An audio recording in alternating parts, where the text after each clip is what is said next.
make sure you know your process, make sure you have the right technology partners and that those two things play really well together. Make sure you have an incident response plan and then create this culture of curiosity and like celebrate it. Bring more of these conversations up and make it a lot more approachable, and that should lead to, you know, hopefully people identifying anything that looks fishy early on.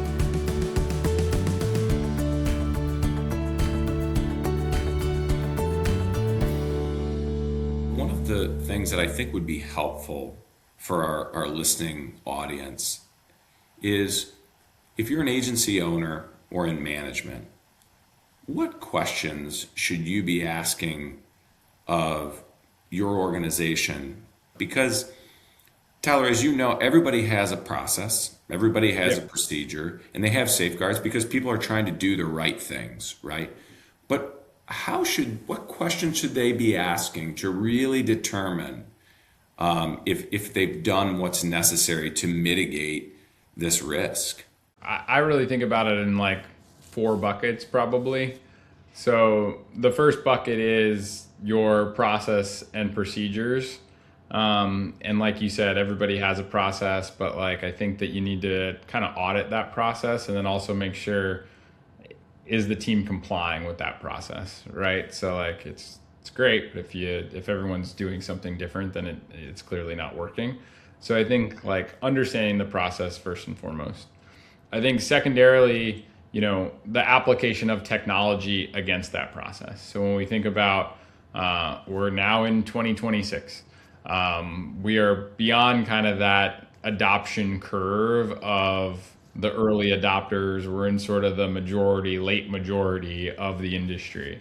And I'd say that if you haven't implemented technology to help you protect against the risk of fraud, this isn't a certified commercial per se, but like you need something in place because if a consumer has an issue, experiences a loss, and your company wasn't utilizing technology, we've seen already where legal cases come about and they're saying, hey, this agency is not like these others, you know, more than 50% or whatever the number is now are utilizing services. Why was this agency not using a service when it is prevalent and available? That is just something to be aware of. 3 years ago, you would have been in the majority by not having a tool in place or something to support you. But I think that argument is gone now. So I think having technology in place, and look, like the threat is just way more sophisticated than anybody realizes anymore. And without technology to help you, you're not going to spot fake IDs. You're not going to be able to spot misspellings in anything anymore. The emails are going to look legitimate. The communications are going to sound perfect. Like you really do need technology to support you. And then there's two more that I think like get overlooked more than they should. One is just an incident response plan. Like this is not anymore a matter of if it'll happen to you, but it's more when it happens to you. And so having an incident response plan in place and knowing exactly what you're going to do. And so like run it like a fire drill, you know, at least twice a year, get your leadership team together or your whole company together and be like, okay, let's imagine that we're just, you know, got hit with a wire fraud, or, you know, a seller came in or a buyer came in and said that they lost their closing funds. Like, what would we do right now? And go through that process and make sure that everybody knows who they would call, who they would work with, what step 1, 2, 3, 4 would be down that line, because time really matters in those instances. And like, I've seen it from our own fraud recovery services. The difference of having called us at 3 o'clock on a Thursday versus waiting until Friday at 9 a.m. could have been the difference of getting your money back or not. And so that incident response plan, I think, is really important. And then last, but maybe the most important, is just instilling a culture of curiosity within your organization. I think giving people the right and ability to raise their hand, to slow down a deal, to say like something doesn't feel right, and know that they're not going to get in trouble. And in fact, like try to reward them if you can in those instances, even if like when they said they don't know if it feels right, it still is okay. Because we've just seen so many instances where they have the right procedures, they have the right technology, and again, title, what did I say at the beginning? That user journey, there was some nuance to this specific interaction that didn't raise a serious red flag, but if you go back and you have a conversation with the person who sent funds, 9 times out of 10, something didn't feel right, but they felt this pressure of like, the deal needed to close by 5 o'clock that Friday, or it was for somebody in the deal was already frustrated or upset. And if they would have just been empowered to have still slowed down or still said, hey, I'm going to go check this one more time, or we've got to push this thing to Monday, I'm so sorry, that it would have been better off, because there's nothing worse than sending money to the wrong place. And everyone would way rather the deal be, even if they tell you at the time of being, they would way rather that deal have taken one more day and it go through and go to the right place and their funds be sent to the wrong place. And so I think, just to recap on that, it's like, make sure you know your process, make sure you have the right technology partners and that those two things play really well together. Make sure you have an incident response plan, and then create this culture of curiosity and like celebrate it. Make it a weekly thing in an email or in a meeting, team meeting, but like bring more of these conversations up and make it a lot more approachable. And that should lead to, hopefully people identifying anything that looks fishy early on.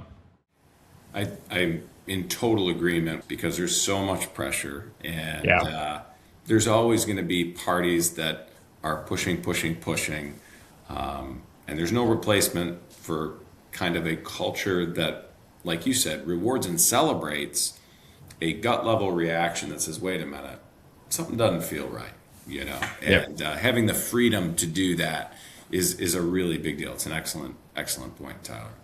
Quick tangent, because I'm sure it's on many folks' mind, right, with the proliferation of AI, deep fakes. Like, just give us a little snippet. Again, you don't have to go too deep into the product, but give us a sense for how Certified positions an agent to defend against that technology and those attacks, which are just escalating, honestly, every single day. How does it help protect them from that in particular?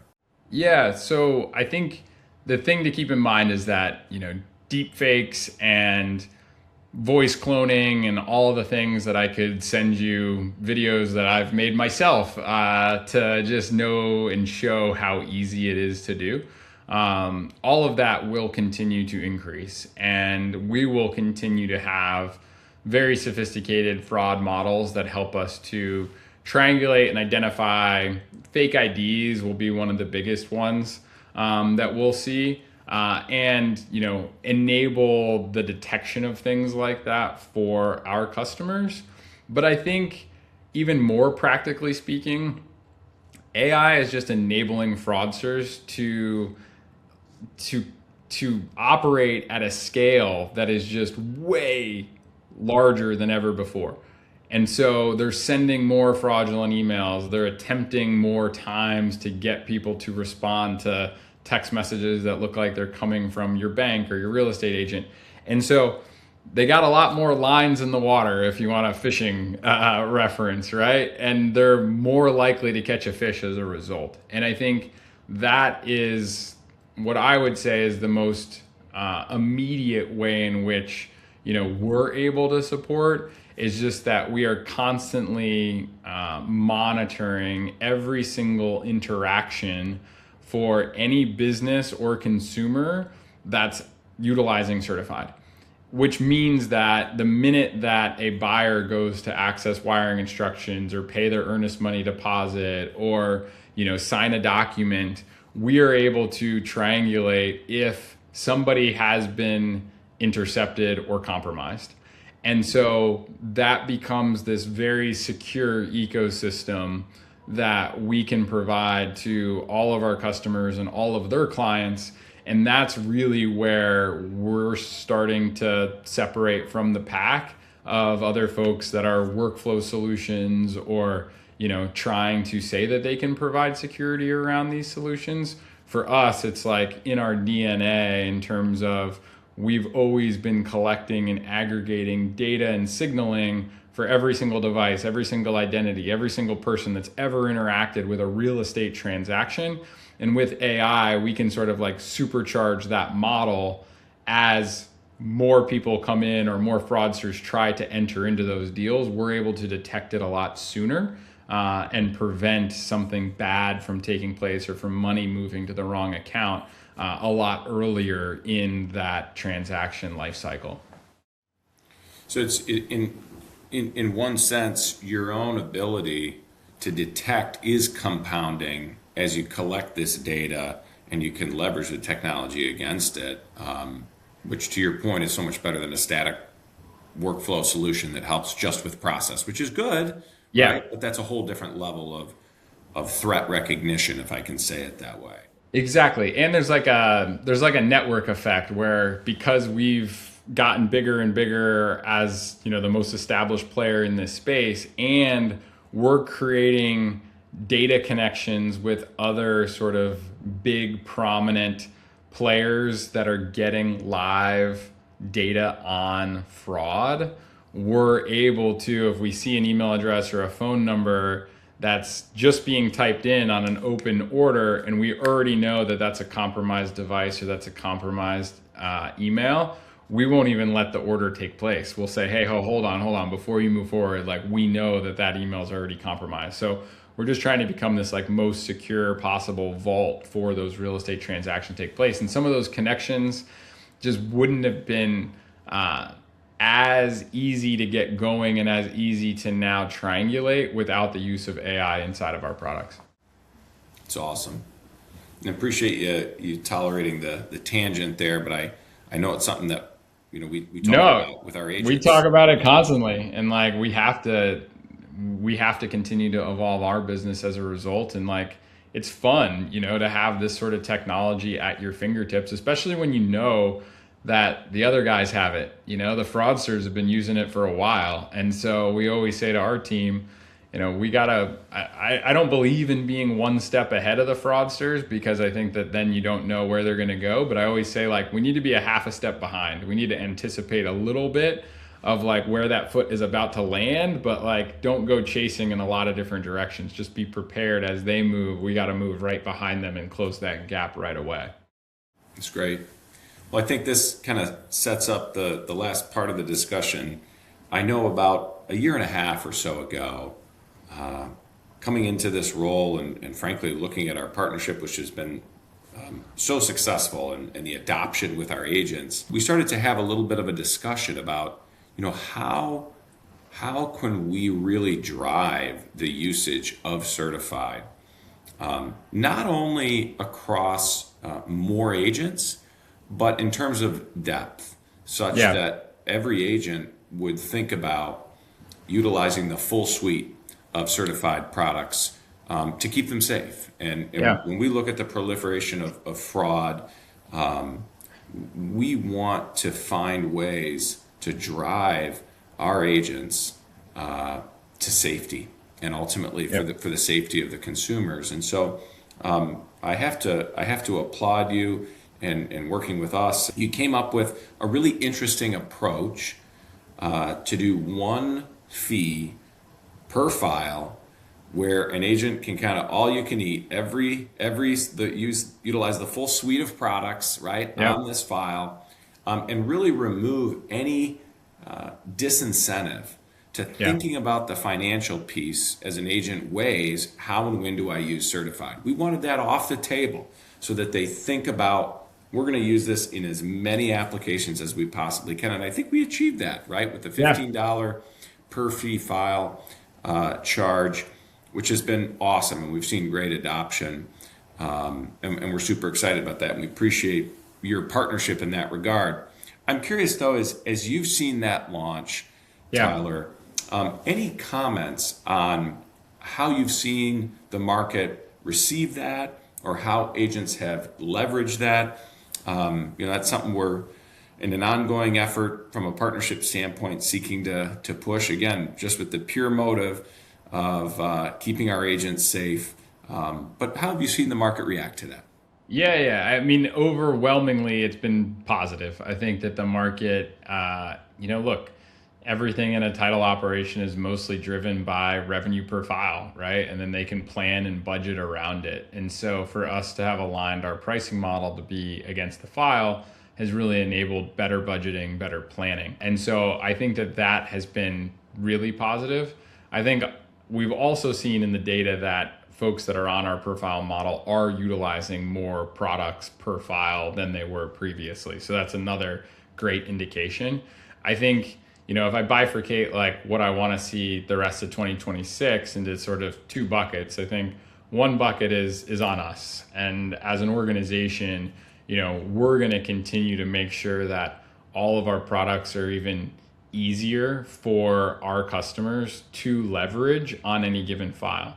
Meaning that, when you open a file or have a specific file that's in flight, we would be, recommending or automatically starting to apply some of those specific actions against them, and just making them more holistic. You think, a year ago we had Payoff Protect, which was once you've ordered the payoff, come to us and we'll help verify it. Well, now we can do the full payoff ordering for you, right? So like, you should just offload that task entirely to us, and we will order the payoff, we'll verify it, we'll get it back to you. And so having holistic solutions that people can rely upon to be like, okay, Certified's going to take this whole thing, no exceptions. I think that's going to start to see more and more adoption, and we're really taking that mentality across like all of our features, so that you can just say, hey, I want Certified on the whole file, make it happen, Certified. And so that, I think, is our responsibility and something that we're going to continue to push on for our customers. The other side of it is on the customer side. And I think, the difficulty and challenge that we all face is that, we can implement the best technology, but we're not single users of this technology. These are multi-party transactions. A buyer's involved, a seller's involved, a real estate agent's involved. And so the piece that I would put on our customers, and again, we try to help them a lot with this, but is that education, that willingness to say, no, this is how we do this. We utilize this software so that you can all stay safe. And I really need you to go through this process. And for them to hold more accountability for their constituents, their clients, their partners, and really getting them bought into this new normal of needing to verify your identity before you do a transaction, needing to, pay earnest money deposits and cash to close electronically because it's a lot safer than going through a wire transfer. Like those sort of hold them accountable and let's all stand together in this moments, that will ultimately enable this entire industry to get safer. But I think until we hold up our end of the bargain and keep making the software easier and more consumable on every file, and customers then stand behind it and say, I'm not going to let you out of this process because this is the new normal and the new future. If we can do that together, then we can have real change and we can help to eliminate fraud, but we can also just make real estate transactions a lot more fun for the consumer. And that's what I'm hoping that, we can collectively achieve over this next year. I love that. And you're right. There is an aspect to this where by necessity, for the good of the consumer, for the good of the real estate agent, we have to ask them to do some things. And that isn't always what we want to do, right? Because it can create perceived friction at times when others and even competitors aren't doing that. But, to your early point, if our North Star is the good of the consumer and doing what's right, even if it's one more step to keep them safe, there's no question that's what we all have to be committed to. I'm so grateful for our partnership with you, Tyler, and Certified. You guys have been awesome. And we're super excited to continue and even double down like we did this past year on our investment to make this as affordable as possible and to get usage as high as possible within the industry to keep folks safe. So we're super, super grateful to be partnered with you, man. Yeah, and we're grateful for your partnership as well, Ian. This last year, I felt like was a little bit of a rebuild as we moved some things around and got to this new model. But man, we just had an awesome sort of kickoff for my company and team this past week, and like this year is going to be all about execution. And I feel like in partnership with you and the Stewart folks, we're gonna get out there. We're gonna protect a lot of agents and a lot of money this year. It's gonna be a lot of fun. That's great. Well, I certainly want to thank our listeners who stayed with us on what some may say is a long episode, but I would say exciting and very necessary, frankly. So I appreciate your time, Tyler, and certainly want to thank our listeners. This has been the first installment of the year for Closing Time. I'm your host, Ian Bryant. We'll see you next time.